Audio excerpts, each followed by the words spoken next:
এই চল চল চল চল চল চল চল। আরে স্যার, আপনি টাকা পাইছিলেন? টাকা? কিসের টাকা? আরে স্যার, সেদিন তো আপনি সিএনজি থেকে তাড়াহুড়া করে নেমে গেলেন। আমি সিএনজির মধ্যে যাই দিই অনেকগুলা টাকা। পরে সেই টাকা তো আমি আপনার বাসায় যে আপনার ছোট ভাইরে দিয়েছি, সেই টাকা আপনার দেয় নাই। কিরে, তুই কোন টাকার কথা বলতেছস? আমাদের কেউ কোনো টাকা পয়সা দেয় নাই কে? আরে স্যার, আমি সত্যি কথা কইতাছি। টাকাটা আমি আপনার ছোট ভাইরে দিয়েছিলাম। আপনার ছোট ভাই বললো যে তুমি আমার কাছে দিয়ে দাও, ভাই আইলে আমি ভাইয়ের টাকাটা দিয়ে দিবনি। আচ্ছা, তাইলে সত্য ঘটনাটা তো আমার জানতেই হবে। আর স্যার, আমি যখন আপনার টাকাটা দিতে যাই,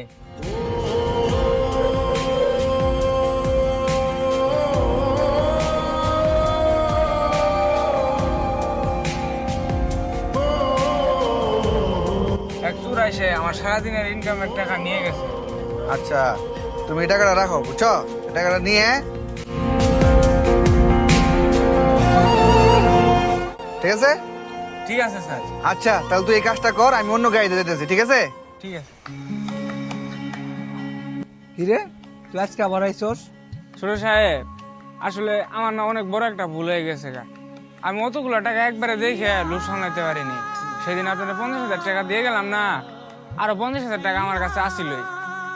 আমি তো জানতাম তুই একটা চোর। ভাইয়া তো আমার বলছিলই 50,000 না, পুরো 1 লাখ টাকায় হারাইছে।